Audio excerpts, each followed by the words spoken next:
বলল, আমি এমন সব তথ্য লাভ করেছি যা আপনার জানা নেই, আর সাবা থেকে সঠিক খবর নিয়ে এসেছি।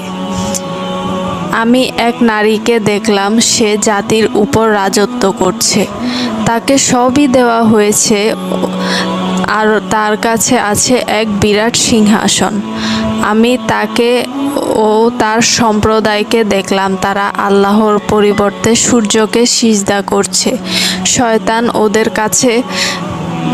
ওদের কাজকর্ম শোভন করেছে ও ওদের সৎপথ থেকে দূরে রেখেছে, যেন ওরা সৎপথ না পায়। এবং যিনি আকাশ ও পৃথিবীর গোপন বিষয়কে প্রকাশ করেন, যিনি জানেন যা ভাবেন গোপন করো ও যা তোমরা প্রকাশ করো, সে আল্লাহকে যেন ওরা সিজদা না করে।